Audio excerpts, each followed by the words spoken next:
نستودعكم الله والسلام عليكم ورحمة الله تعالى وبركاته.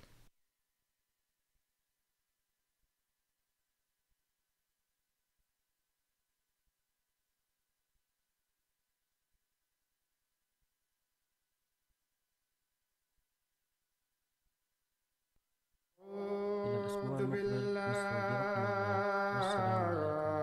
من الله الشيطان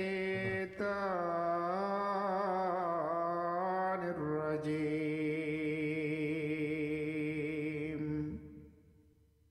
وقل الحق من ربكم فمن شاء فليؤمن ومن شاء فليكفر এবং তুমি বলো, এই সত্য তোমার প্রতিপালকের তরফ হইতে প্রেরিত। সুতরাং যাহার ইচ্ছা ঈমান আনো এবং যাহার ইচ্ছা অস্বীকার করো। আখেরি জামানা আসিয়াছে ভাই, এই তো আখেরি জামানা। আখেরি জামানা আসিয়াছে ভাই, এই তো আখেরি জামানা। ইমাম মাহদী আসিয়াছে ভবে, শুনেও কি তাহা শুনো না। এই তো আখেরি জামানা, আখেরি জামানা আসিয়াছে ভাই, এই তো আখেরি জামানা। ইমাম মাহদী আসিয়াছে ভবে, শুনেও কি তাহা শোনো না। এই তো আখেরি। আউযু বিল্লাহি মিনাশ শাইতানির রাজিম। বিসমিল্লাহির রহমানির রহিম। নিখিল বিশ্বের বিভিন্ন প্রান্তে যে যেখানে বসে আমাদের ভয়েস অফ ইসলাম রেডিও বাংলার অনুষ্ঠান শুনছেন, কানাডা থেকে সরাসরি সম্প্রচারিত, তাদের সকলকে জানাচ্ছি আসসালামু আলাইকুম ওয়া রাহমাতুল্লাহ এবং সাদর আমন্ত্রণ। শ্রোতামণ্ডলী, আমাদের এই অনুষ্ঠান সম্প্রচারিত হচ্ছে FM রেডিও 100.7 ব্যান্ডে, এবং আপনারা যদি ইউটিউবে দেখতে চান তাহলে www.voiceofislamBangla.org বাংলা.com দেখতে পাবেন।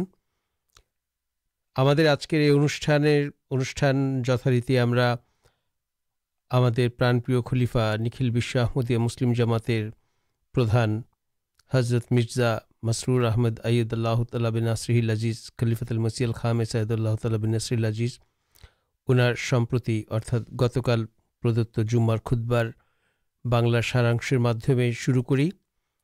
যথারীতি আজকে আমরা আমাদের প্রাণপ্রিয় খলিফা নিখিল বিশ্ব, যথারীতি আজকেও লন্ডন থেকে মাওলানা আহমেদ তারেক মুবাশশির সাহেব গতকাল প্রদত্ত হুজুরের খুতবার বাংলা সারাংশের চুম্বকাংশটুকু আপনাদের সামনে পড়ে শোনাচ্ছেন জনাব মাওলানা আহমদ তারেক মুবাশশির সাহেব। খামেস পূর্বের ধারাবাহিকতা বজায় রেখে গতকাল 19 এপ্রিল 2019 লন্ডনের বাইতুল ফতুহ মসজিদে প্রদত্ত জুমার খুতবায় মহানবী সাল্লাল্লাহু আলাইহি ওয়াসাল্লামের বদরি সাহাবীদের স্মৃতিচারণের ধারাবাহিকতা উসমান বিন মাজুন রাদিয়াল্লাহু তাআলা আনহু উল্লেখ করেন। হুজুর বলেন, উসমান বিন মাজুনের ডাকনাম ছিল আবু সাইব, তার মায়ের নাম ছিল সুখাইলা বিনতে আম্বাস। তার ও তার ভাই হযরত কুদামার চেহারা অনেকটা একই রকম ছিল। তিনি কুরাইশদের বনু জামা গোত্রের সদস্য ছিলেন। ঐতিহাসিকদের মতে তিনি ইসলাম গ্রহণকারী 14তম ব্যক্তি ছিলেন।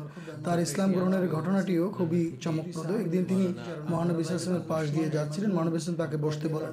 তিনি সাল্লাল্লাহু আলাইহি ওয়াসাল্লাম তার সাথে কথা বলছিলেন, হঠাৎ তার অর্থাৎ মহানবী সাল্লাল্লাহু আলাইহি ওয়াসাল্লামের দৃষ্টি আকাশ পানে নিবদ্ধ হয় এবং তিনি কিছু একটা অনুসরণ করতে থাকেন, যেন কেউ এসে তার পাশে আসন গ্রহণ করেছে। তিনি সাল্লাল্লাহু আলাইহি ওয়াসাল্লাম মাথা নাড়াতে থাকেন যেন কারো কথা তিনি শুনছেন। এরপর ঠিক আগের মতোই তার দৃষ্টি ধীরে ধীরে কারো পিছনে চলে যায় বা কারো পানে চলে যায়। ওসমান বিন মাজুন অবাক হয়ে সবকিছু দেখতে থাকেন, আর পরে মহানবী সাল্লাল্লাহু আলাইহি ওয়াসাল্লামের কাছে এসবের অর্থ কি তা জানতে চান। মহানবী সাল্লাল্লাহু আলাইহি ওয়াসাল্লাম তাকেও জানান, আল্লাহর কাছ থেকে একজন দূত আমার কাছে এসেছিলেন। ওসমান অবাক হয়ে জিজ্ঞেস করেন, তিনি এসে কি বললেন আপনাকে? মহানবী সাল্লাল্লাহু আলাইহি ওয়াসাল্লাম তখন নাজিল হওয়া সূরা নাহলের 91 নম্বর আয়াতটি পাঠ করে তাকে শোনান, যার অর্থ হলো, নিশ্চয়ই আল্লাহ তোমাদেরকে ন্যায় প্রতিষ্ঠার, অনুগ্রহসুলভ আচরণের এবং পরম আত্মীয় সুলভ দানশীলতার আদেশ দেন এবং অশ্লীলতা, প্রকাশ্য দুষ্কর্ম ও বিদ্রোহ করতে বারণ করেন। তিনি তোমাদের উপদেশ দেন যেন তোমরা শিক্ষা গ্রহণ করতে পারো। পবিত্র কোরআনের এই অসাধারণ বাণী শুনে হযরত উসমানের মনে ঈমান গেঁথে যায় আর তিনি ইসলাম ধর্ম গ্রহণ করেন। তিনি খুবই সম্ভ্রান্ত বংশের একজন মানুষ ছিলেন। নিজ কর্মগুণে কুরাইশদের মধ্যে তিনি অনেক সম্মানিত আর যোগ্য বলেও বিবেচিত হতেন। হযরত আবু বকর, হযরত উমর, হযরত উসমান বিন আফফান, তালহা, জুবায়ের, ওসমান বিন মাজুন প্রমুখ ব্যক্তিগণ ইসলাম গ্রহণ করায় ইসলাম এক প্রকার দৃঢ়তা লাভ করেছিল সেই যুগে, কেননা তারা ছিল মক্কার শিক্ষিত, বিচক্ষণ এবং ভদ্রলোক। যদিও মুসলমানদের পর সে যুগে অত্যাচার চলছিল, কিন্তু কাফেররা মহানবী সাল্লাল্লাহু আলাইহি ওয়াসাল্লামকে পাগল বলে উড়িয়ে দিতে পারত না। কেউ কাউকে এমনটি বললে সে পাল্টা প্রশ্ন করতো, তাহলে অমুক অমুক কেন মুহাম্মদকে মানে? যদি সে পাগলই হবে তাহলে অমুক অমুক কেন তার উপরে বিশ্বাস এনেছে বা তার প্রতি বিশ্বাস করে? ইসলাম বিদ্বেষী ইউরোপিয়ান সাহিত্যিকরা মহানবী সাল্লাল্লাহু আলাইহি ওয়াসাল্লামের বিরুদ্ধে যাচ্ছে তাই কথা বলে, কিন্তু হযরত আবু বকর রাদিয়াল্লাহু আনহুর ব্যাপারে অকুণ্ঠ চিত্তে স্বীকার করে যে তিনি একদম নিঃস্বার্থ একজন মানুষ ছিলেন। ফলে অন্যরা স্বভাবতই প্রশ্ন তোলে, তাহলে যাকে আবু বকর মেনেছেন তিনি সাল্লাল্লাহু বা সেই ব্যক্তি কিভাবে মিথ্যাবাদী বা লোভী হতে পারে? এমনটি হযরত মসিহ মাউদ আলাইহিস সালাম বেলাতেও ঘটেছে। আল্লাহ তাআলা ঈমানদার, জ্ঞানী, গুণী ও সম্পদশালী অনুসারী মসিহ মাউদ আলাইহিস সালামকে দান করেছেন, যেমনটি মহানবী সাল্লাল্লাহু আলাইহি ওয়াসাল্লাম লাভ করেছিলেন। হযরত উসমান বিন মাজুন ইথিওপিয়া হিজরতকারীদের একজন ছিলেন বা অন্তর্ভুক্ত ছিলেন। তিনি ও তার পুত্র সাহেব একদল মুসলমানের সাথে ইথিওপিয়ায় হিজরত করেন। পরবর্তীতে যখন এই গুজব ছড়িয়ে পড়ে যে মক্কার কুরাইশের সবাই মুসলমান হয়ে গেছে, তখন তিনি মক্কায় ফেরত আসেন। মক্কার কাছাকাছি আসার পর আসল ঘটনা জানতে পারেন, কিন্তু সে সময় ইথিওপিয়া ফিরে যাওয়া তার জন্য ছিল অত্যন্ত কষ্টকর এবং দুঃসাধ্য। কিছুদিন সেখানে অপেক্ষার পর তিনি তার পিতার বন্ধু ওয়ালিদ বিন মুগিরার নিরাপত্তায় মক্কায় ফিরে আসেন। ওয়ালিদ বিন মুগিরা তাকে নিরাপত্তা দেয় কাফিররা তার উপর কোনো অত্যাচার করতে পারছিল না, কিন্তু এটা হযরত ওসমানের সহ্য হয়নি। তিনি এটি মানতেই পারছিলেন না যে অন্য মুসলমানরা, এমনকি মহানবী সাল্লাল্লাহু আলাইহি ওয়াসাল্লামও কাফিরদের নির্যাতন ভোগ করবেন আর তিনি নিরাপদে থাকবেন, কিংবা আল্লাহ ছাড়া কোনো মানুষের নিরাপত্তা তিনি গ্রহণ করবেন, এটি তিনি চিন্তাও করতে পারতেন না। তাই তিনি ওয়ালিদকে তার নিরাপত্তা ফিরিয়ে দেন। এরপর কয়েকদিন পর কাবার প্রাঙ্গণে তিনি বিখ্যাত কবি লবিদ বিন রবিয়ার কবিতা শুনছিলেন। লবিদ একটি পংক্তি পড়ে যার অর্থ ছিল, সব নিয়ামতই একসময় ফুরিয়ে যাবে। এটি শুনে হযরত উসমান বলে বসেন, তুমি ভুল বলছো, জান্নাতের নিয়ামত চিরন্তন, জান্নাত কখনো ফুরিয়ে যাবে না। লবিদ একথা শুনে তার কবিতার অমর্যাদা মনে করে সে উত্তেজিত হয়ে ওঠে আর একজন মুশরিক হযরত উসমানের চোখে ঘুষি মেরে তার চোখ ফুলিয়ে দেয়। ওয়ালিদ বিন মুগিরা, যে উসমানের পিতার অত্যন্ত ঘনিষ্ঠ বন্ধু ছিল, মিত্র ছিল, সে দুঃখ প্রকাশ করে বলে, তুমি যদি আজ আমার নিরাপত্তায় থাকতে তবে তোমার চোখের এই দশা হতো না। হযরত উসমান রাদিয়াল্লাহু আনহু বলেন, আমি তো উল্টো আনন্দিত হয়েছি, বরং আমার দুঃখ হচ্ছে আমার অপর চোখেরও কেন এই একই অবস্থা হলো না। একমাত্র আল্লাহ ছাড়া আর কারো নিরাপত্তার আমার বিন্দুমাত্র প্রয়োজন নেই। মহানবী সাল্লাল্লাহু আলাইহি ওয়াসাল্লাম তাকে কতটা ভালোবাসতেন তা বোঝা যায় যখন তিনি ইন্তেকাল করেন। তখন মহানবী সাল্লাল্লাহু আলাইহি ওয়াসাল্লাম তার দেহে চুমু খান বা তার কপালে চুমু খান আর তার চোখ ছিল তখন অশ্রুসিক্ত। আবার যখন সাহেবজাদা ইব্রাহিমের মৃত্যু হয়, তখনও তিনি সাল্লাল্লাহু আলাইহি ওয়াসাল্লাম বলেছিলেন তার পুত্রকে উদ্দেশ্য করে, আমাদের পুণ্যবান প্রিয়জন উসমান বিন মাজুনের সান্নিধ্যে তুমি চলে যাও।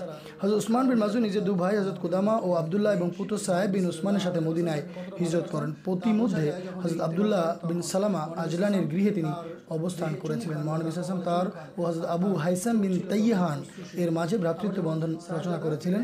মদিনায় আসার পর তিনি বদরের যুদ্ধে অংশ নেন।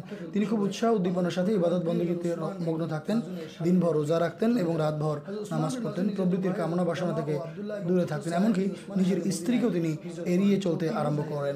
তিনি মহানবী সাল্লাল্লাহু আলাইহি ওয়াসাল্লামের কাছে সন্ন্যাসী এবং খোঁজা হয়ে যাওয়ার, নপুংসক হয়ে যাওয়ার জন্য অনুমতি চান, অর্থাৎ দুনিয়াবী কামনা বাসনা থেকে একেবারে মুক্ত হওয়ার তিনি বাসনা রাখতেন। কিন্তু মহানবী সাল্লাল্লাহু আলাইহি ওয়াসাল্লাম তা সোজা বা সরাসরি নাকচ করে দেন। একবার তিনি তার স্ত্রী উম্মুল মুমিনিনদের কাছে আসেন। তার অগোছালো ও শ্রীহীন চেহারা দেখে উম্মুল মুমিনিনগণ তাকে তিরস্কার করেন এবং নিজের চেহারা ও পোশাক আশাকের যত্ন নিতে বলেন। কিন্তু হযরত উসমানের স্ত্রী মনমরা হয়ে উত্তর দেন, আমার দিকে তাকানোর তো তার কোনো সময় নেই, অর্থাৎ হযরত উসমানের কোনো সময় নেই। তিনি সারাদিন রোজা রাখেন, রাতভর নামাজে মগ্ন থাকেন, আমাকে কোনো সময়ই দেন না। একবার তিনি মহানবী সাল্লাল্লাহু আলাইহি ওয়াসাল্লাম যখন একথা জানতে পারেন তখন উসমানকে ডেকে বলেন, আমার আদর্শ কি তোমার পছন্দ নয়? আমি তো নামাজও পড়ি, আবার নিদ্রাও যাপন করি, রোজাও রাখি, আবার কখনো কোনো ছেড়েও দিই, আমার স্ত্রীও আছে। হে উসমান, আল্লাহকে ভয় করো, তোমার উপর তোমার স্ত্রীর অধিকার আছে, তোমার পরিবারের অধিকার আছে, তোমার আত্মারও তোমার উপর অধিকার আছে।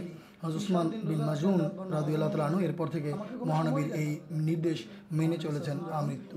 হযরত উসমান বিন মাজুন রাদিয়াল্লাহু তাআলা আনহু মদিনায় মৃত্যুবরণকারী প্রথম মুহাজির ছিলেন। তিনি দ্বিতীয় হিজরিতে মৃত্যুবরণ করেন, তবে কোনো কোনো বর্ণনা অনুসারে তিনি বদরের যুদ্ধের 22 মাস পর মৃত্যুবরণ করেন। তিনি জান্নাতুল বাকিতে সমাহিত প্রথম ব্যক্তি ছিলেন। হুজুর আইদুল্লাহ বিন আসলে আজিজ বলেন, তার সম্বন্ধে আরও কিছু বিবরণ রয়েছে যা পরবর্তীতে বর্ণনা করব ইনশাআল্লাহ। প্রিয় শ্রোতা মণ্ডলী, হুজুরের খুতবা সম্পূর্ণ শোনার কখনোই কোনো বিকল্প নেই। আমরা সময়ের প্রতি লক্ষ্য রেখে খুতবার সারমর্ম উপস্থাপন করছি মাত্র। আপনাদেরকে হুজুরের পুরো খুতবাটি শোনার অনুরোধ রইল। হুজুরের খুতবাটি পরে শুনতে পাবেন আমাদের এমটি নিয়মিত ওয়েবসাইট www.mt.tv এবং আমাদের ওয়েবসাইট www.ahmadiabangla.org তে। আসসালামু আলাইকুম ওয়া রাহমাতুল্লাহি ওয়া বারাকাতুহু। ওয়ালাইকুম আসসালাম ওয়া রাহমাতুল্লাহি ওয়া বারাকাতুহু। ধন্যবাদ মাওলানা তারেক মুবাশশির সাহেব। শ্রোতামণ্ডলী, আমরা যে যুগে বাস করছি সেই যুগে ইসলাম ধর্মের প্রতি, ইসলাম ধর্মের লোকেরাই যে কালিমা লেপন করছে এটা সবাই আপনারা অবগত। ইসলামের মতো এমন একটি শান্তির ধর্ম, ইসলামের মতো এমন একটি চমৎকার ধর্ম, সার্বজনীন ধর্ম, যে ধর্মের সৌন্দর্যের পৃথিবীর প্রতিটি মানুষ বিমোহিত হওয়ার কথা, পাশ্চাত্যে এখন সেই ধর্মের মানুষের উপর আক্রমণ হয়, বিদ্বেষ পোষণ করত অন্য অন্য ধর্মাবলম্বী মানুষের দ্বারা। এই জন্যেই আজকে আমরা সিদ্ধান্ত নিয়েছি, আমরা যে ইসলামের অনুসারী, যে ইসলামকে আমরা ধারণ, বাহন, লালন ও চর্চা করি আমাদের নিজ অন্তরে এবং পরকালে বিশ্বাস রেখে, আমরা যে রাব্বুল আলামিন খোদার উপর বিশ্বাস রাখি, আমাদের প্রাণপ্রিয় নবী হজরত মুহাম্মদ মুস্তাফা সাল্লাল্লাহু আলাইহি ওয়াসাল্লামের উপর যে ধর্ম অবতীর্ণ হয়েছে, যে পবিত্র কোরআন শরীফ অবতীর্ণ হয়েছে, সেই ধর্মের উপর আমরা আস্থা রাখি। তো এরই ধারাবাহিকতায় আমরা ভাবলাম যে ইসলামের যে সীমাহীন সৌন্দর্য, এটার যে অপরূপ শোভা, এই শোভাটার কিয়দংশ আমরা আজকে আমাদের শ্রোতাদের জন্য তুলে ধরার চেষ্টা করব। শ্রোতামণ্ডলী, আমাদের সাথে আজকে আমাদের স্টুডিওতে আছেন জনাব মুহাম্মদ আবদুল্লাহ এবং আলোচকবৃন্দের মাঝে ঢাকাতে জামিয়া আহমদিয়ার শিক্ষক জনাব আকরামুল ইসলাম সাহেব এবং মাওলানা সুলাইমান সুমন সাহেব থাকার কথা, ওনাকে আমরা এখন লাইনে পাচ্ছি না, কিন্তু উনি আমাদের প্যানেলে আছেন। শ্রোতামণ্ডলী, আমাদের সাথে আরও রয়েছেন জনাব রিয়াজুর রহমান সাহেব এবং আমি অধম মুহাম্মদ আহমদ তপু। চলুন কথা না বাড়িয়ে আমরা আমাদের আজকের অনুষ্ঠানে চলে যাই।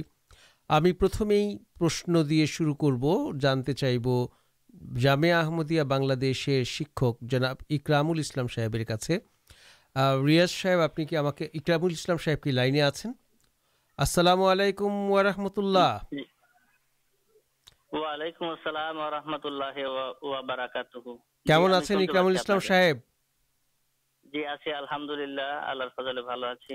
আপনি ইতিমধ্যেই জেনেছেন যে আমাদের এই কানাডা টরন্টো থেকে আমরা আমাদের সরাসরি রেডিও অনুষ্ঠান প্রচার করছি, আহমদিয়া মুসলিম জামাত কানাডা থেকে।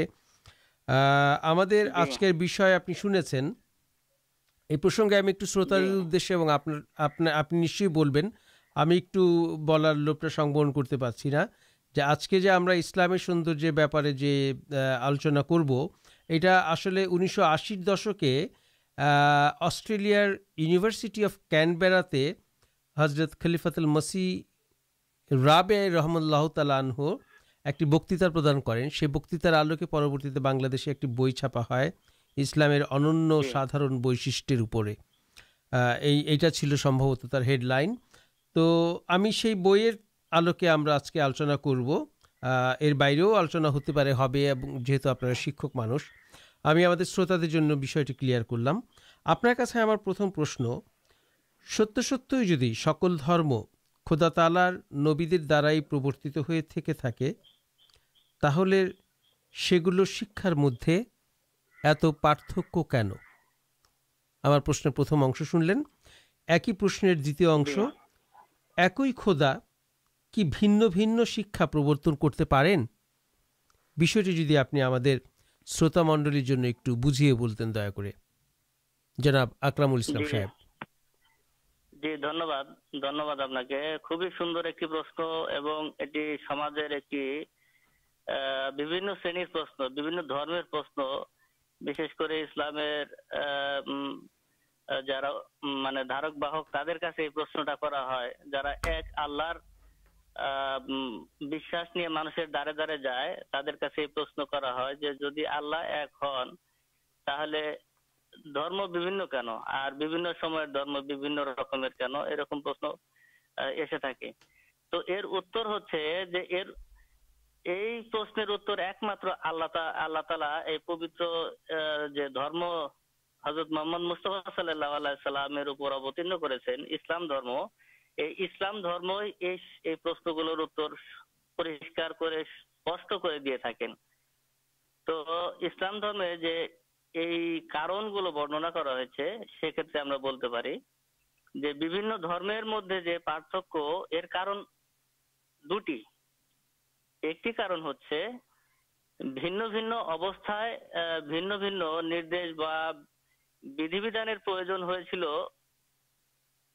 তাই সর্বপরিজ্ঞাত ও সর্বজ্ঞানী খোদা বা আল্লাহ তাআলা বিভিন্ন যুগে এবং বিভিন্ন অঞ্চলে এবং বিভিন্ন জাতির জন্য তাদের প্রয়োজন মতো বিভিন্ন শিক্ষা প্রদান করেছিলেন। আর দ্বিতীয় যে কারণটি, সেটি হচ্ছে যে কালের প্রবাহে বিভিন্ন ধর্মের শিক্ষামালা অপসৃত হয়েছে বা নষ্ট হয়ে গিয়েছে, কাজেই সেগুলো প্রকৃত রূপ সংরক্ষিত থাকতে পারেনি।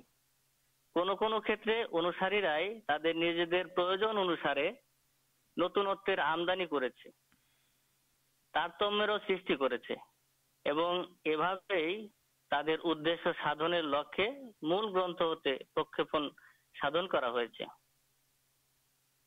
তো কাজেই ঐশীবাণীর মধ্যকার ইত্যকার যে প্রক্ষেপণ বা সংমিশ্রণ, এটা নতুন শিক্ষার প্রয়োজনীয়তাকে অপরিহার্য করে তুলেছে।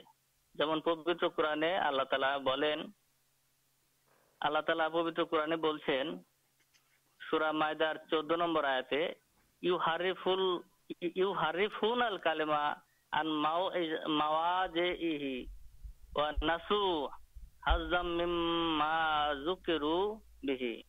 অর্থাৎ তারা কিতাবের কথাকে এর নির্ধারিত স্থান থেকে সরিয়ে দিত, এবং যে বিষয়ে তাদেরকে উপদেশ দেওয়া হয়েছিল এর একাংশ তারা ভুলে বসেছে। তো এই আয়াত থেকে বিষয়টি পরিষ্কার হয়ে যায় যে যারা বিভিন্ন ইসলামের পূর্ববর্তী ধর্মের যারা অনুসারী ছিলেন, তারা তাদের ধর্মকে কিভাবে তার ভিতরে হস্তক্ষেপ করেছে, এবং কিভাবে তারা এর যে শিক্ষা, প্রকৃত শিক্ষা, সেগুলো ভুলে গিয়েছে, যেটা আমরা এর পূর্বেও মানে আলোচনা করলাম। কুরআন কারীমে এই আয়াতও ঠিক একইভাবে এটির মানে উপস্থাপন করছে যে মানুষ তাদের নিজেদের প্রয়োজন অনুসারে সেই নিজেদের যখন যেভাবে প্রয়োজন মনে করেছে, সেভাবে নিজেদের মধ্যে সেটা পরিবর্তন করে নিয়েছে এবং নিজের মতো করে নিয়েছে, আর এভাবে সেই শিক্ষাকে বিকৃত করেছে বা সেই শিক্ষার ভিতরে প্রক্ষেপণ বা সংমিশ্রণ ঘটিয়েছে। যাই হোক, আমরা যদি পবিত্র কোরআনের যে এই যে নীতিমালা, এই নীতিমালার আলোকে যদি বিভিন্ন ধর্মের পার্থক্যের ইতিহাসের প্রতি দৃষ্টিপাত করি, তাহলে আমরা দেখতে পাবো যে আমরা মূল বা আসলের যত কাছাকাছি পৌঁছাবো, অর্থাৎ প্রত্যেকটা ধর্মের যে মূল ধর্মের যে প্রকৃত যে শিক্ষা, প্রাথমিক যে শিক্ষা, সেই শিক্ষার দিকে যদি আমরা দৃষ্টিপাত করি, তাহলে আমরা এর যত একদম ওই ধর্মের একদম প্রাথমিক গোড়ার কথা যত যেটা কাছাকাছি পৌঁছাবো, হ্যাঁ, গোড়ার দিকে যতটা পৌঁছাবো, তত পার্থক্য কমতে দেখবো যে আমাদের যে আন্তঃধর্মীয় যে পার্থক্য, সেই ধর্মগুলোর পার্থক্য একেবারে নাই বললেই চলে, এরকম অবস্থায় চলে যায়। যেমন আমরা যদি খ্রিস্ট ধর্মের সহিত ইসলামের যে তুলনা করি এবং তা যদি আমরা সীমাবদ্ধ রাখি কেবল যীশু খ্রিস্ট এবং তার যে সুসমাচার আছে চারটি, সেই চারটি পর্যন্ত যদি আমরা এটাকে সীমাবদ্ধ রাখি, তাহলে আমরা কোরআন এবং বাইবেলের যে মূল শিক্ষা এর মাঝে খুব সামান্যই পার্থক্য দেখতে পাই। কিন্তু আমরা যদি সময়ের যে পথ, সেই পথ ধরে অগ্রসর হই এবং অগ্রসর হতে থাকি, তাহলে আমরা দেখতে পাবো যে এই পার্থক্য বা এই ব্যবধান ক্রমেই বৃদ্ধি পেতে থেকেছে এবং এই পার্থক্য আস্তে আস্তে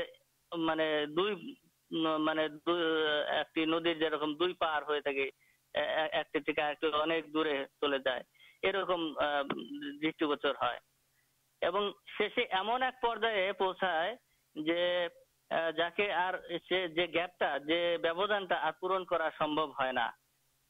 আর এর কারণ হলো মানুষ তার প্রয়োজন অনুসারে তার মধ্যে পরিবর্তন সাধন করেছে।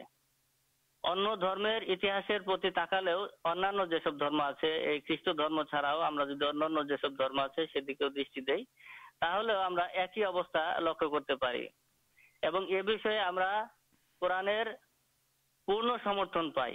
আর তা হলো ঐশী বাণী সমূহের দ্বারা পরিবর্তন হয়েছে, আর তা হলো ঐশী বাণী সমূহ মানুষের দ্বারা পরিবর্তন হয়েছে, সংযোজন হয়েছে এবং খোদার উপাসনা থেকে বহু খোদার উপাসনা সৃষ্টি হয়েছে।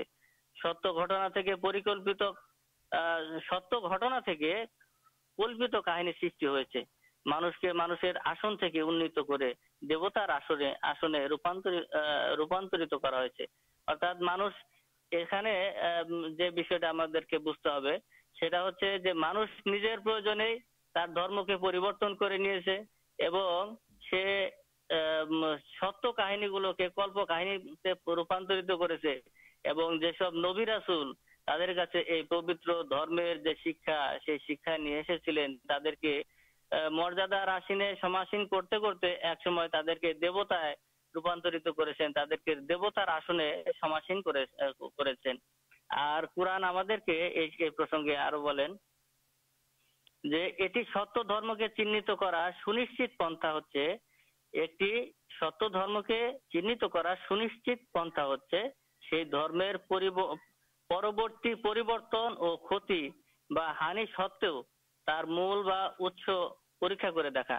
অর্থাৎ এর প্রাথমিক যে পর্যায়ে, প্রত্যেকটা ধর্মের যে প্রাথমিক সেই নবীর যুগ বা তার সাহাবীদের যে যুগ, সেই যুগে যদি আমরা তাকিয়ে দেখি তাহলে এই ধর্মের যে সত্য না মিথ্যা সেটা যাচাই করা প্রত্যেকের জন্য সহজ হয়ে যায়। ধন্যবাদ জনাব ইকরামুল ইসলাম সাহেব। শ্রোতা মণ্ডলী, আমরা এতক্ষণ পর্যন্ত আমাদের বাংলাদেশ থেকে যোগ হওয়া জামিয়া আহমদিয়া বাংলাদেশের শিক্ষক জনাব ইকরামুল ইসলাম সাহেবের কাছ থেকে শুনলাম যে বিভিন্ন ধর্মের শিক্ষার মধ্যে এত পার্থক্য কেন, বা একই খোদা কি ভিন্ন ভিন্ন শিক্ষা প্রবর্তন করতে পারেন কি না।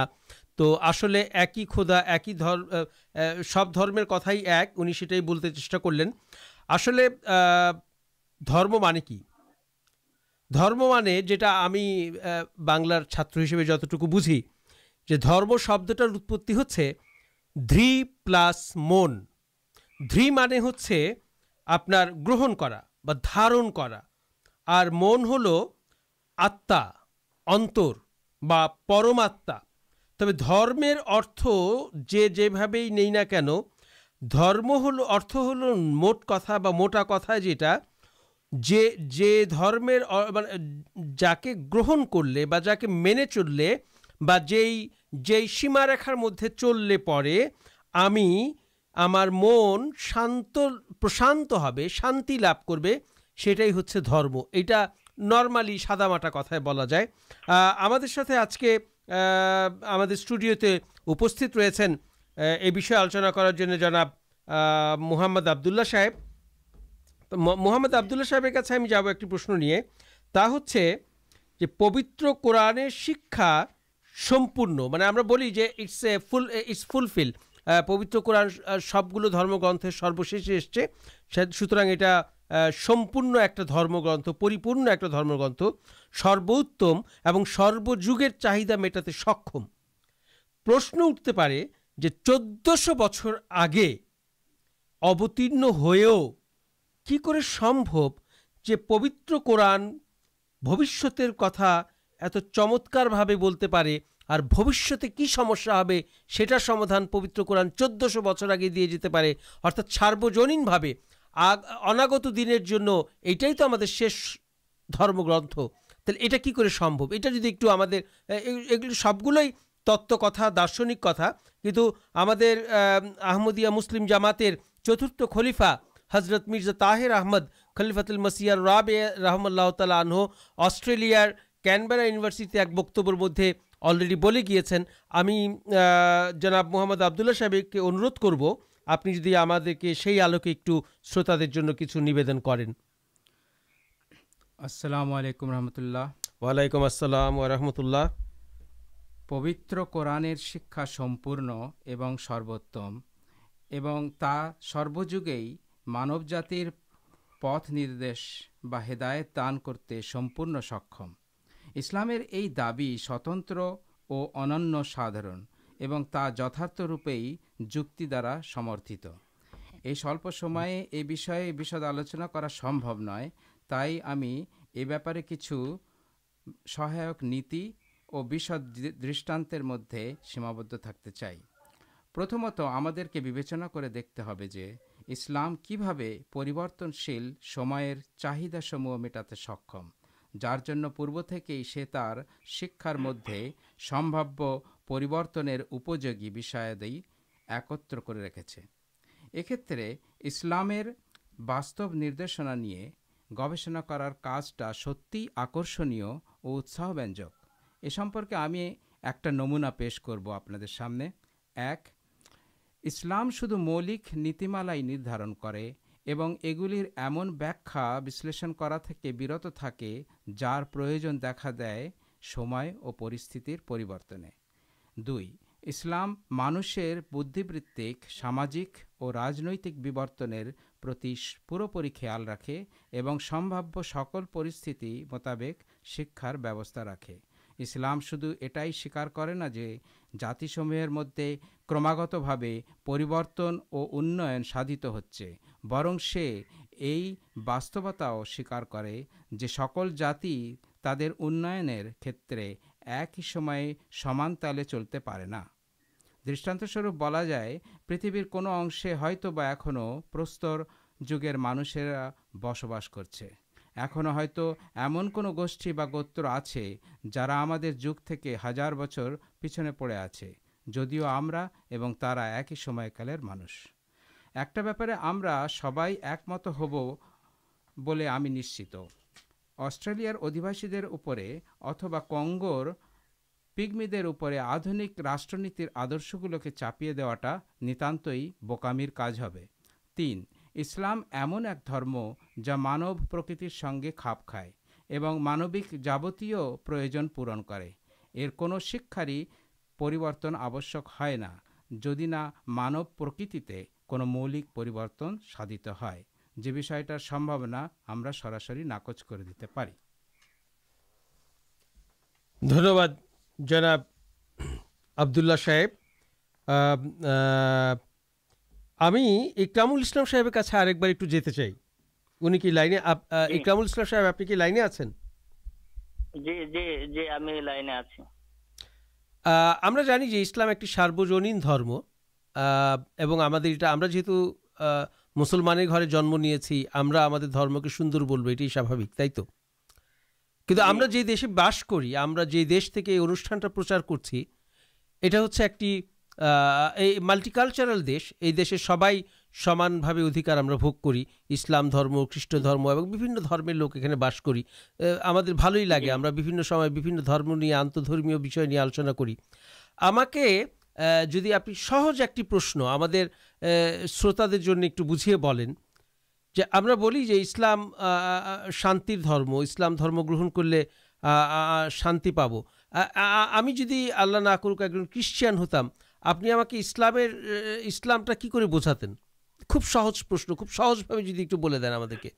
ইসলাম শান্তি ধর্ম কেন বলি? আমি আমার মাকে তো সুন্দর বলবই, আমি যেহেতু ইসলামের লোক আমি তো ইসলামকে সুন্দর বলবই, কিন্তু বাইরের মানুষ হিসেবে আপনি কিভাবে মনে করবেন যে এটা ইসলাম একটা শান্তি ধর্ম? এবং আমি এই ব্যাপারে আমাদের স্টুডিওতে আছেন আবদুল্লাহ সাহেব, ওনাকেও সঙ্গে নিতে চাই যে আপনি যদি মনে করেন যে কোনো জিনিস কোনো কথা আপনি ইনপুট দিতে চান এখানে, তাহলে আপনি আপনার মতামত এখানে ব্যক্ত করতে পারেন। তবে প্রশ্নটা মূলত আমি রাখছি জনাব ইকরামুল ইসলাম সাহেবের কাছে। ইসলাম শান্তির ধর্ম, কিন্তু কেন? মানে অন্যান্য ধর্মের ক্ষেত্রে আমি ইসলাম ধর্ম কেন গ্রহণ করব, আমি কেন আহমদী হব? ওটা অবশ্য একটা আলাদা প্রশ্ন। আমি সার্বিকভাবে ইসলামের কথা বলতে যাচ্ছি, রসুল পাক সাল্লাল্লাহু আলাইহি ওয়াসাল্লামের মাধ্যমে যে ইসলাম পৃথিবীতে এসছে। জি জি জি জি জি, ধন্যবাদ আপনাকে। আসলে ইসলাম ধর্ম যে শান্তির ধর্ম, এই ধর্ম এর নামের ভিতরে এর অর্থ লুকায়িত আছে। ইসলাম শব্দের অর্থ হচ্ছে আত্মসমর্পণ করা, নিজেকে সমর্পিত করা। আর ইসলামের মাঝে যে এসে যায় সে শান্তির আধারের মধ্যে আশ্রয় নেয়। তো এখান থেকে আমাদের উপলব্ধি করতে হবে যে যে নিবাসের নাম, যে আবাসের নামই শান্তি, যে স্থানটার নামই শান্তি, যার নামই শান্তি, সেখান থেকে অশান্তি কল্পনা করা যায় না। তবে যেভাবে আমি আপনার একটু পূর্বে আমি আমার একটি প্রশ্নের যে উত্তর দিয়েছিলাম, যেখানে বলা হয়েছে যে বিভিন্ন ধর্মের ভিতরে যে প্রক্ষেপণ হয়েছে বা সংযোজন বিয়োজন হয়েছে, একইভাবে ইসলাম ধর্ম আজ থেকে প্রায় 1500 বছর অতিবাহিত হয়ে গেছে, ইসলাম ধর্ম প্রবর্তিত হয়েছে। তো এই জন্য ইসলামের যে প্রকৃত রূপ, সেই প্রকৃত রূপ থেকেও কিছুটা মানে তার অনুসারীরা, এই ধর্মের অনুসারীরা পরিবর্তন করে ফেলেছে। যদি আমরা হযরত মুহাম্মদ মুস্তাফা সাল্লাল্লাহু আলাইহি সাল্লামের জীবনী দেখি বা সাহাবীদের যে যুগের কথা যদি আমরা বিবেচনা করি, তখনকার অবস্থা যদি আমরা দেখতে পাই, তখন দেখতে পাই যে রাসূলুল্লাহ সাল্লাল্লাহু আলাইহি ওয়াসাল্লাম যখন মদিনাতে তার যে রাজত্ব, তার যে সরকার ব্যবস্থা তিনি পরিচালনা করেছিলেন, তার সরকার ব্যবস্থাপনায় ইহুদি বলেন, খ্রিস্টান বলেন, সবাই সমান অধিকার পেত। আমরা দেখতে পাই যে মদিনা সনদ যেখানে রচনা করা হয়েছে, সেখানে সকলের অধিকার সমান দেওয়া হয়েছে এবং সেখানে শান্তি নিশ্চিত করা হয়েছে। সেটা এখন পর্যন্ত যে কোনো ধর্ম বিশারদ, সে যত ইসলাম বিদ্বেষী হোক না কেন, যারা মদিনা সনদ নিয়ে গবেষণা করেছেন তারা এটা দেখেছেন। এবং পবিত্র কোরআনের যে প্রকৃত শিক্ষা, সেই শিক্ষার দিকে যদি কেউ নিষ্ঠার সাথে, কেউ মানে আন্তরিকতার সাথে এবং কোনো প্রকার বিদ্বেষ না নিয়ে যদি সে চিন্তা করে, তাহলে অবশ্যই সে দেখতে পাবে যে এটা এমন একটি ধর্ম যে ধর্ম সকল মানুষকে সমান অধিকার দেয়, সকল মানুষকে শান্তির বার্তা দেয়। এখানে কোনো হানাহানি মারামারির কোনো সুযোগ দেয় না, বরং বলা হয় যে তোমার ধর্ম তোমার জন্য, আমার ধর্ম আমার জন্য, এরকম শিক্ষা দেওয়া হয়। তো এই যে শিক্ষা, এই শিক্ষা সর্বজনীন শিক্ষা ইসলামে দিয়ে থাকে। তো এটাই হচ্ছে ইসলামের, এটাই হচ্ছে অনন্য বৈশিষ্ট্য। তো মৌলানা সাহেব, আপনারা তো টিচার, ধর্মীয় শিক্ষক, আমি তো ধর্মজগতের ব্যাপারে আমার জ্ঞান ততটা ঋদ্ধ নয়, তবুও আমার কাছে একটা, আমি সাধারণ মানুষ হিসেবে বলতে পারি, যেহেতু আমাদের এই অনুষ্ঠানটা সাধারণ মানুষের জন্যেই, তাদের কাছে আমাদের ইসলামের বাণী পৌঁছানোর, আহমদিয়াতের বাণী পৌঁছানোর জন্য আমরা এই সামান্য চেষ্টাটুকু, নগণ্য প্রচেষ্টাটুকু করে থাকি। সেই জন্য আমার কাছে যেটা মনে হয়, দর্শন পড়ার পর বা ধর্ম পড়ার পর যতটুকু বা পিতৃপ্রদত্তভাবে, মাতৃপ্রদত্তভাবে পেয়েছি, যে ইসলামের সবচেয়ে বড় অনন্য বৈশিষ্ট্য, সম্ভবত এটা এই বইয়ের মধ্যে আছে, যে ইসলাম বলে, কোরআন শরীফে আল্লাহ তাআলা বলেছেন আউযুবিল্লাহি মিনাশ শাইতানির রাজিম, যে লা ইকরাহা ফিদ্দীন, ধর্মের ব্যাপারে কোনো জোর জবরদস্তি নাই। আমি জানি না, অন্য ধর্মের ব্যাপারে তুলনামূলক ধর্মের আলোচনা আমি যেতে চাচ্ছি না, কিন্তু আমি তো আমার সৌন্দর্যটা বলতে কৃপণতা কেন করব? আমার সৌন্দর্যটা হচ্ছে, আমার ইসলামের সৌন্দর্য হচ্ছে, ইসলাম বলে তুমি আমাকে মানো বা না মানো, সেটা অ্যাবসলিউটলি তোমার উপরে। হ্যাঁ, পরকাল বলতে আমরা বিশ্বাস করি মুসলমানরা, যে হাসরের দিনে আমাদের বিচার হবে, আমরা এক আল্লাহকে মানি, এক আল্লাহর উপাসনা করি, আল্লাহ ছাড়া কোনো মাবুদ নাই। আবার সূরা কাফিরুনে যে আল্লাহ বলেছেন, তোমার ধর্ম তোমার, আমার ধর্ম আমার, যেটা আপনি হ্যাঁ লাকুম দীনুকুম ওয়ালিয়া দীন। হ্যাঁ, এই যে বৈশিষ্ট্যগুলো, এবং এই কোরআনের এই বৈশিষ্ট্যগুলোকে যে হযরত মুহাম্মদ মুস্তাফা সাল্লাল্লাহু আলাইহি ওয়াসাল্লাম তার জীবদ্দশায় তার সুন্নতে মাধ্যমে করে দিয়ে দেখিয়ে গিয়েছেন আমাদেরকে, এবং 1400 বছর পর আমরা আবার সেই ধর্মটাকেই সে গোড়ার ধর্মটাকেই আমরা পুনর্জাগরুক হিসেবে জীবন্ত হিসেবে পেয়েছি হযরত প্রতিষ্ঠিত মসিহে মাউদ ও ইমাম মেহেদী ইসলাম আগমনের মাধ্যমে। আমরা যে কি শান্তিতে আছি আহমদিয়া মুসলিম জামাতের মধ্যে হযরত ইমাম মেহেদী ইসলামকে মেনে, এটা তো আমরা কাউকে কলিজা খুলে দিলেও মানে করাতে পারবো না। যদি কেউ বলে না যে honey is sweet when it is tested, honey is sweet when it is tested, it has to be tested. যদি কেউ বাইরের থেকে এসে আহমদিয়াত গ্রহণ করে এবং তারা বুঝবে যে কি শান্তির মধ্যে আমরা আছি। আমি আর আমার কথা বাড়াবো না, আমি পরবর্তী প্রশ্ন নিয়ে আসবো জনাব আব্দুল্লাহ সাহেবের কাছে, কিন্তু তার আগে শ্রোতা মণ্ডলী, নিঃসন্দেহে আপনারা হয়তো এখন একটু হাঁপিয়ে উঠেছেন। আমরা আপনাদের জন্য একটা ছোট্ট ব্রেকের ব্যবস্থা করছি। তার আগে একটু জানিয়ে দেই যে আমাদের এই অনুষ্ঠান আপনারা কিন্তু শুনতে পাচ্ছেন FM রেডিও ব্যান্ড 100.7-এ, এবং আমাদেরকে যদি আমাদের আজকের অনুষ্ঠান নিয়ে কোনো প্রশ্ন করতে চান, সরাসরি প্রশ্ন করতে পারবেন নির্দ্বিধায়, নিঃসংকোচে। কতটুকু উত্তর ভালো করে আপনার তৃপ্তিমতো দিতে পারবো তা জানি না, কিন্তু আমরা চেষ্টা করবো আমাদের আপ্রাণ ইনশাল্লাহ। আমাদেরকে ফোন করতে চাইলে 416-410-6522 এবং 1800-410-6522। আসুন না আমরা একটু ব্রেক নিয়ে আসি, সবাই একটু আড়মোড়া ভেঙে আসি, থাকবেন আমাদের সাথেই। কতটুকু উত্তর ভালো করে আপনার তৃপ্তিমতো দিতে পারবো তা জানি না, কিন্তু আমরা চেষ্টা করবো আমাদের আপ্রাণ ইনশাল্লাহ। আমাদেরকে ফোন করতে চাইলে 416-410-6522 এবং 1800-410-6522। আসুন না আমরা একটু ব্রেক নিয়ে আসি, সবাই একটু আড়মোড়া ভেঙে আসি, থাকবেন আমাদের সাথেই।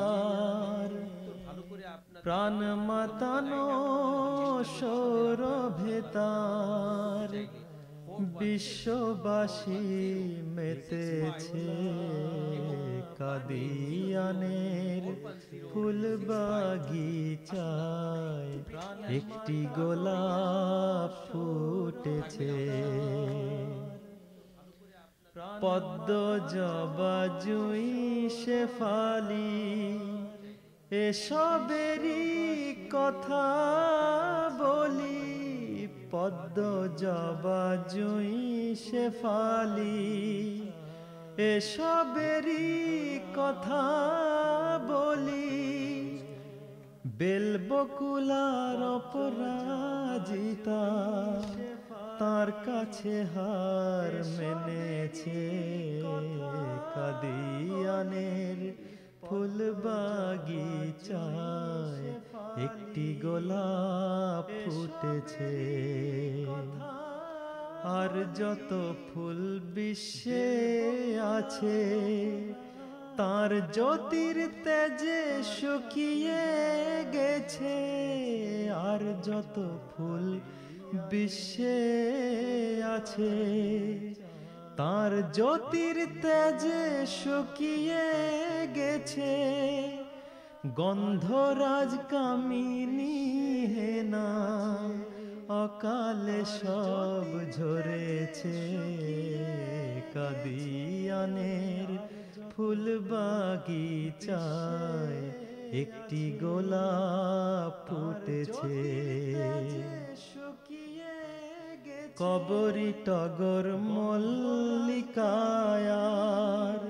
কত ফুল যায় না লেখা, কবরী টগর মল্লিকায়ার কত ফুল যায় না লেখা, কেউ টেকে না তার সাথে যে ফুটতে গিয়ে শুকিয়ে গেছে, ফুলের নাম হলো। শ্রোতা মণ্ডলী, আমরা আবার আমাদের অনুষ্ঠানে ফিরে এলাম। আমাদের অনুষ্ঠানের মূল প্রতিপাদ্য বিষয় হচ্ছে আজকে ইসলামের সৌন্দর্যকে আপনাদের সামনে তুলে ধরার প্রয়াস পাওয়া। আমাদের এই স্বল্প জ্ঞানে আমরা যতটুকু পারি ততটুকু আপনাদের কাছে চেষ্টা করব। আমাদের মূল আলোচক আরও অনেকে ছিলেন যাদের হঠাৎ করে কোনো ধর্মীয় কাজের ব্যস্ততার কারণে আমরা তাদের সাথে যোগাযোগ করতে পারিনি, এবং একজনের সাথে আমরা টেলিফোনের জটিলতার জন্যে আমরা যোগাযোগ করতে পারিনি। কিন্তু অসুবিধা নেই, আমরা আমাদের অনুষ্ঠান অত্যন্ত সুন্দরভাবে চালিয়ে যেতে পারবো বলে আশা করি। আমরা ইসলামের সৌন্দর্য আপনাদের সামনে তুলে ধরছি। ইসলামের সৌন্দর্য এই যুগে এটা আমাদের অবশ্যই ডেফিনেটলি এটা আমাদের মত যে হজরত প্রতিষ্ঠিত ইমাম মেহেদী আলাইহিসসালাতু ওয়াসাল্লাম, যার জন্যে আহমদী ভাইরা এখনও অপেক্ষা করছেন, আর আমরা বিশ্বাস করি যে প্রতিষ্ঠিত হজরত ইমাম মেহেদী মসিহ মাউদ আলাইহিসসালাতু ওয়াসাল্লাম এসে গেছেন, তার পঞ্চম খলিফা এখন বর্তমান, এবং আমরা সেই জামাতেরই সৌভাগ্যবান ব্যক্তি। আমাদের এই যুগের প্রতিষ্ঠিত মসিহ মাউদ এবং ইমাম মেহেদী ইসলামের সৌন্দর্যের ব্যাপারে কি বলেছেন এবং পবিত্র কোরআনের ব্যাপারে কি বলেছেন, এটা যদি আমরা একটু ভালো করে দেখার চেষ্টা করি, এবং তাহলে বুঝবো যে ইসলামের সৌন্দর্যের গন্ধটা আমরা ওখান থেকে স্মেলটা পেতে পারি। আমি একটু পড়ে শোনাচ্ছি ওনার একটা লেখা থেকে, যে খোদা আমাদের সকল প্রচেষ্টার মূল স্তম্ভ। আমরা কিন্তু সবাই খোদাকে মানি, সব ধর্মই বলে যে ভগবান আছে, ঈশ্বর আছে, কেউ ঈশ্বর পুত্র বলে, কেউ এগুলো অনেকই আছে, বাট আমরা সবাই জানি যে ইসলামে এক খোদা, লা শারিক খোদা, ওয়াহেদ খোদা, যার কোনো যিনি ছাড়া আর কোনো উপাস্য আমাদের মানব জাতির মধ্যে নাই। আমি হযরত ইমাম মেহেদী ইসলামের লেখনী থেকে কোরআন শরীফের ব্যাপারে একটু পড়ছি। তোমরা যদি খোদার নিকট আত্মসমর্পণ করো তবে নিশ্চয়ই জেনো যে খোদা তিনি তোমাদেরই। তোমরা নিদ্রাভিভূত থাকবে এবং খোদা তোমাদের জন্য জাগ্রত থাকবেন। তোমরা শত্রু হতে সম্পূর্ণ অজ্ঞ থাকবে, কিন্তু খোদা তার উপর দৃষ্টি রাখবেন এবং তার ষড়যন্ত্রকে ব্যর্থ করে দিবেন। তোমরা এখনও অবগত নহ যে তোমাদের খোদা কত শক্তিশালী। যদি তোমরা অবগত থাকতে তবে দিন একের তরেও এই সংসারের জন্য চিহ্নিত হতে না। যে ব্যক্তির নিকট ধনের আকর রয়েছে সে কি কখনো একটি পয়সা নষ্ট হলে তজ্জন্যে বিলাপ বা চিৎকার করে মরে? সুতরাং তোমরা যদি এই ধন ভাণ্ডার সম্বন্ধে জ্ঞাত থাকতে যে খোদা তোমাদের প্রত্যেক প্রয়োজনের সময় কাজে আসবেন, তবে সংসারের জন্যে তোমরা এরূপ আত্মহারা হতে না। খোদা এক প্রিয় সম্পদ, তোমরা তার সমাদর করো। প্রত্যেক পদে পদে তিনিই তোমাদের সহায়ক, তিনি ব্যতিরেকে তোমরা কোনো কিছুই নহ, এবং তোমাদের পার্থিব উপকরণ এবং প্রচেষ্টা কিছুই নহে। অন্যান্য জাতির অনুকরণ করো না, যারা সম্পূর্ণরূপে পার্থিব উপকরণের উপর নির্ভরশীল, এবং সর্প যেরূপ মৃত্তিকা ভক্ষণ করে তারাও তদ্রূপ হেয় পার্থিব উপকরণের মৃত্তিকা ভক্ষণ করছে। শকুন ও কুকুর যেরূপ সব ভক্ষণ করতে ব্যস্ত তারাও তদ্রূপ সব ভক্ষণে ব্যস্ত। তারা খোদা হতে অনেক দূরে সরে পড়েছে। তারা মানবের পূজা করছে, শূকর ভক্ষণ করেছে, জলবৎ সুরাপান করেছে ও অত্যধিক পরিমাণে পার্থিব সম্পদে সম্মোহিত হওয়ায় এবং খোদার নিকট হতে শক্তি প্রার্থনা না করায় তাদের আধ্যাত্মিক মৃত্যু ঘটেছে। আধ্যাত্মিকতা তাদের হৃদয় মন্দিরকে এমনভাবে পরিত্যাগ করেছে যেমন কপোত ইহার পুরাতন নীরকে পরিত্যাগ করে থাকে, এবং সংসার পূজার কুষ্ঠরোগ তাদের অভ্যন্তরীণ অঙ্গ প্রত্যঙ্গকে খণ্ড বিখণ্ড করে দিয়েছে। অতএব তোমরা উক্ত কুষ্ঠ ব্যাধিকে ভয় করো। আমি তোমাদেরকে সীমার ভিতরে থেকে উপকরণ বা উপায় অবলম্বন করতে নিষেধ করছি না, কিন্তু যে খাদ্য উপকরণ প্রদান করেছেন তাকে ভুলে অন্যান্য জাতির অনুকরণে শুধু পার্থিব উপকরণের উপর সম্পূর্ণ নির্ভর করতে আমি তোমাদিগকে নিষেধ করছি। তোমাদের যদি চক্ষু থাকে তবে দেখতে পাবে যে একমাত্র খোদা ভিন্ন অবশিষ্ট সকল কিছুই তুচ্ছ। তার অনুমতি ব্যতিরেকে হস্তকে না প্রসারিত করতে পারো তোমরা, না গুটাতে পারো। কোনো আধ্যাত্মিক মৃত ব্যক্তি ইহা শুনে হয়তো বিদ্রুপ করবে, কিন্তু হায়, তার পক্ষে বিদ্রুপ করা অপেক্ষা মৃত্যুই শ্রেয় ছিল। খোদা ভীরুতা ধর্মের প্রধান একটি অঙ্গ। এই জন্যে খোদাকেই যদি না মানলাম, খোদার ব্যাপারে আমার ভালোবাসা তাকওয়াই যদি না থাকলো, সেই ধর্মের মূল্য কী? এই জন্যে এই যে পড়লাম আজকে, বিষয়টিকে অপ্রাসঙ্গিক কেউ মনে করবেন না। আমি যেটা বোঝাতে চাচ্ছি যে সমস্ত ধর্মের গোড়ার কথা আল্লাহ, এবং আল্লাহকে আল্লাহর জন্যই আমাদের ধর্ম পালন, এবং আমরা যদি আল্লাহকে ভয় করি, আল্লাহকে ভালোবাসি, যে কথাটা আমাদের জামাতের প্রতিষ্ঠাতা হযরত ইমাম মেহদী আলাইহিসসালাতু ওয়াসসালাম বলে গেছেন এত সুস্পষ্টভাবে, তাহলেই তো আমরা ধর্মের মধ্যে থাকতে পারবো। আর যখন আমরা সবাই ধার্মিক হব, তখনই তো আমাদের ইসলামের বাগানের প্রত্যেকটি পুষ্প প্রস্ফুটিত হয়ে উঠবে, আর আমাদের ইসলামের সৌরভটা চারিদিকে মৌ মৌ করবে গন্ধে। এই জন্যেই আমরা সেই খোদার কথাটাই বললাম, সেই ধর্মের কথাটাই বললাম। এটাই তো ইসলামের একটা বড় সৌন্দর্য, যে আমরা এক আল্লাহর উপাসনা করি। আমি নিজে একটু বেশি কথা বলি মনে হয় আজকে, বলছি। তো আমি আবার আবদুল্লাহ সাহেবের কাছে যাচ্ছি। আবদুল্লাহ সাহেব আপনাদের সম্মুখে ইসলামের সৌন্দর্যের ব্যাপারে আরও কিছু কথা বলবেন। জনাব আবদুল্লাহ মুহাম্মদ সাহেব। আসসালামু আলাইকুম। আচ্ছা মোহাম্মদ সাহেব, আপনার কথা শুনলাম। এই বিষয়ে একটা সুন্দর জিনিস আছে, যেটা আমাদের কাছে ইসলামের জন্যে একটা স্বতন্ত্র বৈশিষ্ট্য, সেটা হলো কোরআন শরীফ। ইসলাম শুধু তার সার্বজনীন চরিত্রের দাবি করে না, বরং এই দাবিও করে যেটা চিরন্তন, এবং সে তার এই সব দাবি পূরণের পূর্ব শর্তগুলি পূরণ করতে তৎপর। যেমন কোনো একটি বাণী বা পয়গাম তখনই চিরন্তন হতে পারে যখন তা প্রতিটি ক্ষেত্রেই সম্পূর্ণ ও যথার্থ বলে পরিগণিত হয় এবং তার মধ্যে নিহিত আধেয় বিষয়াবলী সম্পর্কে নিশ্চয়তা দেয়। অল্প কথায়, সেই সব বাণীর বা ধর্মের অবতীর্ণ গ্রন্থগুলিতে ওই ঐশী নিশ্চয়তা থাকতে হবে যে সেগুলি মানুষের দ্বারা পরিবর্তিত হবে না, প্রক্ষেপিত হবে না। কোরআনের শিক্ষার ব্যাপারে আমরা বলতে পারি যে সর্বশক্তিমান আল্লাহ তাআলা কোরআনের মধ্যে সেই দাবি করেছেন যে আজ আমি তোমাদের জন্য তোমাদের দ্বীনকে পরিপূর্ণ করিলাম এবং তোমাদের উপর আমার নিয়ামতকে সম্পূর্ণ করিলাম এবং ইসলামকে তোমাদের জন্য দ্বীন রূপে মনোনীত করিলাম। 5:4।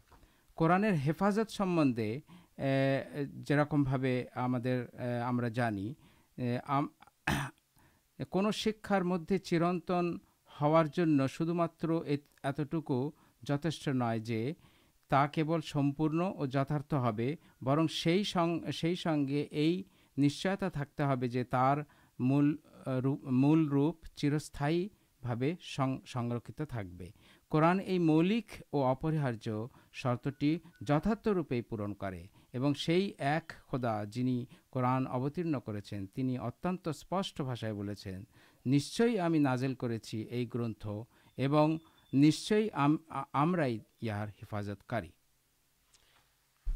ধন্যবাদ জনাব আবদুল্লাহ সাহেব, আপনি চমৎকার কথা বলেছেন। আমরা আমাদের বিষয় শ্রোতাদের উদ্দেশ্যে বলতে যাচ্ছি যে আমাদের এই অনুষ্ঠান প্রচারিত হচ্ছে রেডিও FM ব্যান্ড 100.7 এবং আমাদেরকে যদি কেউ ফোন করে প্রশ্ন করতে চান তাহলে আমাদের ফোন নাম্বার হচ্ছে 416-410-6522 এবং 1800-410-6522। শ্রোতামণ্ডলী, আমাদের আজকের বিষয়টি হচ্ছে ইসলামের সৌন্দর্যকে তুলে ধরা। ইসলামের অসংখ্য স্বতন্ত্র বৈশিষ্ট্য রয়েছে যেগুলো সাধারণত অন্য ধর্মের মধ্যে পাওয়া যায় না। এটা আমার কথা নয়, এটা জ্ঞানী গুণীদের কথা, ধর্ম দর্শন যারা ধর্মতত্ত্ব নিয়ে গবেষণা করেন তাদের কথা। আসলে আমরা কেন এই বিষয়টি আজকে বেছে নিয়েছি এটা আমাদের শ্রোতাদের জন্য বলছি। আমাদের কষ্ট লাগে আমরা যখন নর্থ আমেরিকায় আমরা থাকি, আমরা যখন দেখি যে ইসলামকে অন্যান্য ধর্মাবলম্বীরা কেমন যেন একটু অন্য চোখে দেখে। মানে ভাবটা এরকম যে আমরা বুঝি আল্লাহ মাফ করুক, নাউজুবিল্লাহ, আমরা হয়তো মানে জোর জবরদস্তিকারী, সন্ত্রাসী, এরকম একটা দুর্নাম বা একটা ব্যাড স্মেল আমাদের গায়ে এসে গেছে। আমাদের উদ্দেশ্য একটাই, আমাদের এই রেডিও অনুষ্ঠানটার উদ্দেশ্য একটা, যে আমরা এই রেডিও অনুষ্ঠানের মাধ্যমে বাংলাদেশের বা নর্থ আমেরিকায় এবং পৃথিবীর বিভিন্ন যে স্থানে যেখানে আছেন বাংলা ভাষাভাষী লোকদের মধ্যে এই মেসেজটুকুই পৌঁছাতে চাই যে ইসলাম একটি শান্তির ধর্ম। আমরা যারা আহমদী আমাদের কাজ এইটুকুই যে 1400 বছর পর ইসলামের মরিচা পড়ে যাওয়া সেই সুন্দর দেহবল্লভখানি আবার মানুষের কাছে তুলে ধরা, সেই সুন্দর মোহমুগ্ধময় যেই ইসলামের কথা শুনলে মানুষের মন প্রশান্ত হয়ে যায়, সেই ইসলামের কথা মানুষের কাছে তুলে ধরা, খাঁটি ইসলামকে মানুষের কাছে পৌঁছানো। তো আমরা ছোট্ট একটু কথা আমি আগে বলেছিলাম, তো আমি এখন আমার ভাষায় না বলে যদি এই কথাটা ইসলামেরই একজন অত্যন্ত সেবক এবং আমাদের প্রাণপ্রিয় মহানবী হজরত মুহাম্মদ মুস্তফা সাল্লাল্লাহু আলাইহি ওয়াসাল্লামের একনিষ্ঠ সেবক এবং দাস এবং আনুগত্যকারী এবং তারই প্রতিশ্রুত তারই ভবিষ্যৎবাণী অনুযায়ী আগত হজরত মির্জা গোলাম আহমদ কাদিয়ানী আলাইহিস সালাতু ওয়াসসালামের একটি কথা ইসলামের সৌন্দর্যের ব্যাপারে আপনাদেরকে পড়ে শোনাই, আপনারা দেখবেন মুগ্ধ হয়ে যাবেন। আমি তার ভাষায় পড়ে শোনাচ্ছি। তিনি বলছেন, লা ইকরাহা ফিদ্দীন, ধর্মের ব্যাপারে কোনো বল প্রয়োগ নেই। অতঃপর মসিহ ইবনে মরিয়ম আলাইহিস সালামকে বল প্রয়োগের অধিকার কেমন করে দেয়া হবে?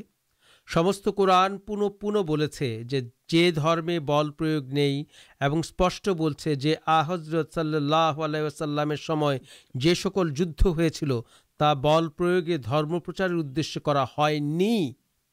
আবার পড়ছি, যে সমস্ত যুদ্ধ হয়েছিল রাসূল পাক সাল্লাল্লাহু আলাইহি ওয়াসাল্লামের সময় তা বল প্রয়োগে ধর্মপ্রচারের উদ্দেশ্যে করা হয়নি, বরং তা ছিল এক শাস্তিস্বরূপ, অর্থাৎ সে সকল লোককে শাস্তি দেওয়ার উদ্দেশ্যে ছিল যারা এক বৃহৎ সংখ্যক মুসলমানকে, নির্দোষ মুসলমানকে হত্যা করেছিল, অনেককে দেশ হতে বিতাড়িত করেছিল এবং তাদের প্রতি অতি কঠোর উৎপীড়ন করেছিল।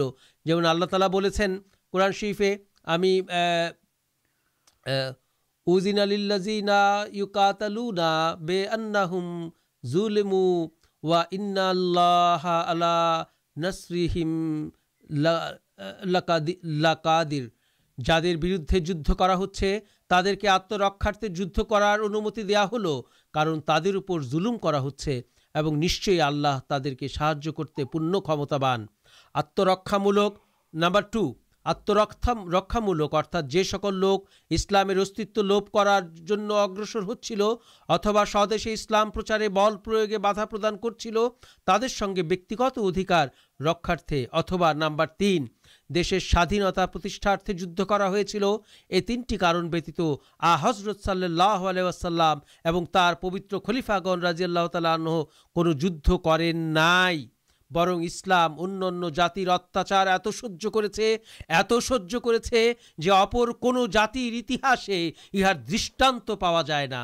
এমত অবস্থায় সেই ঈসা মসীহ ও মাহদী সাহেব কেমন হবেন যিনি এসে এই লোকদেরকে হত্যা করতে আরম্ভ করবেন? এটা হচ্ছে ইসলামের সৌন্দর্য। আমাদের বিরুদ্ধে বলা হয় যে আমরা জেহাদে বিশ্বাস করি না, সেটার ব্যাখ্যা দিতে গিয়ে উনি মুসলিম ইসলাম বলেছেন যে তো এখন তো আর তরবারির যুদ্ধ না, রাসূল পাক সাল্লাল্লাহু আলাইহি ওয়াসাল্লামের উপর দোষ আরোপণ করা হয় যে যুদ্ধ করেছিল এত। তো উনি এটাই বলেছেন যে কি কারণে তিনি যুদ্ধ করতে বাধ্য হয়েছিলেন আল্লাহর হুকুমে এবং মুসলমানদের আত্মরক্ষার জন্য। এগুলো কি ইসলামের সৌন্দর্য না? এই চমৎকার ইসলামের সৌন্দর্য তো আমার কাছে একটি কথা আছে যেটা আমি বলতে ভয় পাই, কিন্তু আলোচনা প্রসঙ্গে বলা যায়। আমার একটি ব্যক্তিগত অভিজ্ঞতা। কালকে আমি এক ভদ্রলোক, খ্রিশ্চান ভদ্রলোকের কাছে আমার চাকরির আমার পেশাগত কারণে গিয়েছিলাম, দেখা হয়েছিল। আমি ওনাকে বললাম যে, উনি আমাকে বললেন গুড ফ্রাইডে। আমি বললাম গুড ফ্রাইডে। তারপর আমার একটু কিউরিসিটি হলো, আমি চলে আসার সময় জিজ্ঞেস করলাম, আচ্ছা হোয়াট ইজ গুড ফ্রাইডে?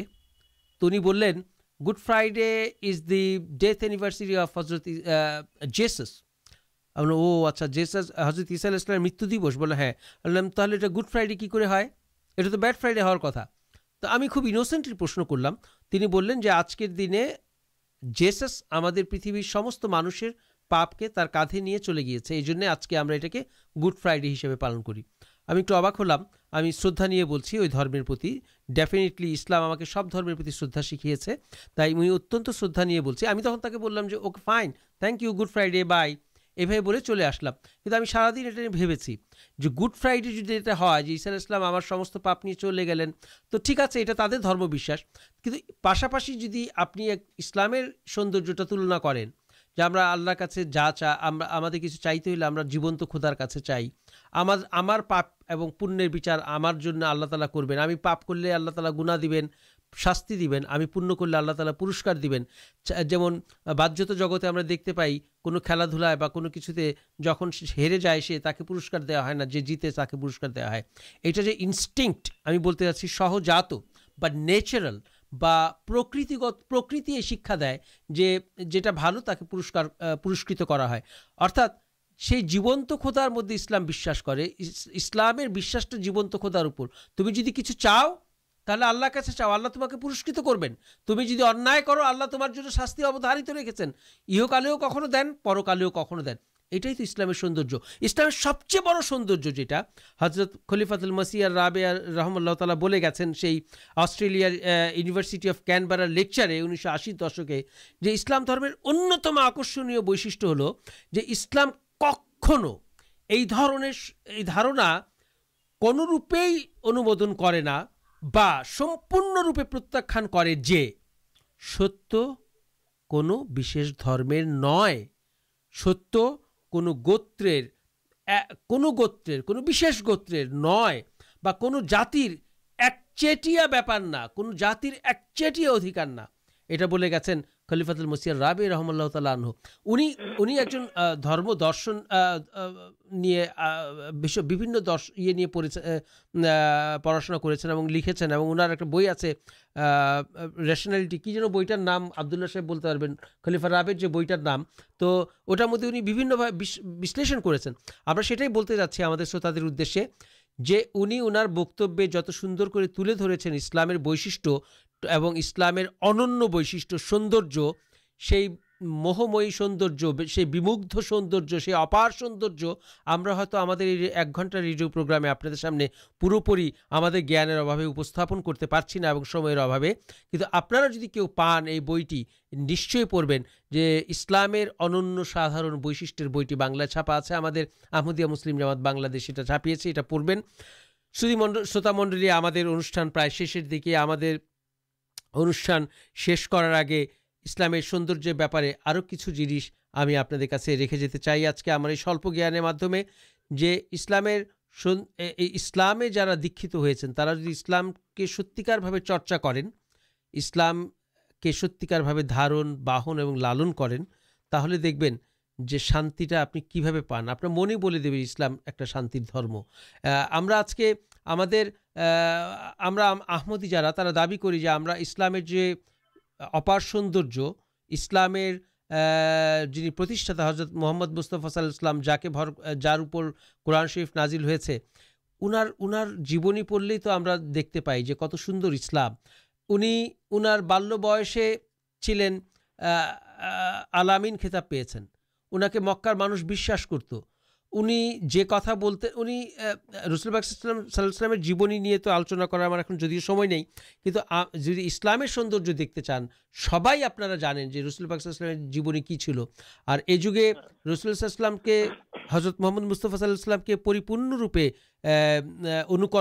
অনুসরণ করে দাসত্ব করে তার এই যুগে আমাদের সামনে যেই আদর্শ রেখে গেছেন হযরত ইমাম মেহেদী আলাইহিস সালাতু ওয়াস সালাম, তার কথা দেখলেও, তার জীবনচরিত পড়লেও আমরা দেখতে পাবো যে ইসলাম কত শান্তির ধর্ম। আমরা যারা ইসলামে মুসলমান, সে আহমদি হোক আর অআহমদি হোক, তিনি যখন হাত তুলে দোয়া করেন তখন তো নিশ্চয়ই ওনার মধ্যে একটা উনি শান্তি পান। এই যে শান্তি, এই শান্তিটা ঐশী শান্তি, এই শান্তিটা অলৌকিক শান্তি, এটা আল্লাহ প্রদত্ত শান্তি। আল্লাহকে ডাকলে আপনি শান্তি পাবেন, আল্লাহকে ডাকলে আপনার মনটা ভালো থাকবে। ধর্মের বেড়াজালের মধ্যে, ধর্মের আইন শাসন, আইন কানুন মেনে চললে আপনি আপনার জীবনকে পবিত্র রাখতে পারবেন। দুনিয়ার কপটতা, দুনিয়ার কদর্য থেকে আপনি মুক্ত থাকতে পারবেন। সব ধরনের নোংরামি থেকে আপনি মুক্ত থাকতে পারবেন যদি ইসলামের সৌন্দর্যকে নিজের মধ্যে পরিস্ফুট করতে পারেন, এবং ইসলামের সৌন্দর্যকে যদি আমরা নিজেদের মধ্যে পরিপূর্ণভাবে ধারণ, বাহন এবং লালন করতে পারি। এবং পরিশেষে আমি এইটাই বলবো যে আমরা যারা বিদেশে থাকি তারা দেখি ইসলামের ব্যাপারে, এই জন্য আমরা আজকে ইসলামের সৌন্দর্যটা তুলে ধরার চেষ্টা করলাম। আশা করি আমাদের শ্রোতামণ্ডলী যারা রয়েছেন তারা আমাদের এই উদ্দেশ্যকে বুঝবেন, এবং আমরা যতটুকু আমাদের স্বল্প জ্ঞানে পেরেছি আপনাদের কাছে ইসলামের সৌন্দর্য তুলে ধরার আমরা সেটা চেষ্টা করেছি। এবং বাংলাদেশে আমাদের শ্রোতারা এবং পৃথিবীর বিভিন্ন দেশে বাংলা ভাষাভাষী ভাই বোনেরা যারা আমাদের অনুষ্ঠান শুনছেন, তারা অবশ্যই বরাবরের মতো আশা করি আগামী শনিবার রাত টরন্টো সময় রাত 10টা এবং বাংলাদেশ সময় রবিবার সকাল 8টায় আপনারা আমাদের অনুষ্ঠান শুনবেন এবং আমাদের সাথে থাকবেন। আমাদের অনুষ্ঠানের ভালো মন্দ নিয়ে সমালোচনা করে পাঠাবেন। আমাদের কাছে ফোন করে জানানোর ঠিকানা 416-410-6522 1800 410-6522। আমাদের অনুষ্ঠান ইউটিউবে দেখতে পাবেন www.voiceofislam.bangla.com। এবং শ্রোতামণ্ডলী, ইসলামের বিজয়ের জন্য দোয়া করে, আহমদিয়াতের বিজয়ের জন্য দোয়া করে পৃথিবীর প্রান্তে প্রান্তে যেন লা ইলাহা ইল্লাল্লাহু মুহাম্মাদুর রাসূলুল্লাহ এই তৌহিদের বাণী, আল্লাহর ভালোবাসার বাণী এবং আল্লাহ যে আমাদেরকে কত ভালোবাসেন এই কথাটা যদি সবার প্রাণে প্রাণে পৌঁছে দিতে পারি, তাহলেই আমাদের এই সামান্য চেষ্টার বিশাল অ্যাচিভমেন্ট বলে আমরা মনে করি। সবাই ভালো থাকবেন। আগামী অনুষ্ঠানের শোনার আমন্ত্রণ জানিয়ে আজকের মতো আমরা এখানেই শেষ করছি। আমি মোহাম্মদ আহমেদ তপু এবং আমার সাথে আছেন আবদুল্লাহ সাহেব, মোহাম্মদ আবদুল্লাহ এবং রিয়াজুর রহমান সাহেব। সকলকে ধন্যবাদ। সকলে ভালো থাকবেন। সকলের জন্য দোয়া করছি এবং আমার জন্য দোয়া করবেন, আমাদের জন্য দোয়া রাখবেন। আসসালামু আলাইকুম ওয়া রাহমাতুল্লাহি ওয়া বারাকাতুহু।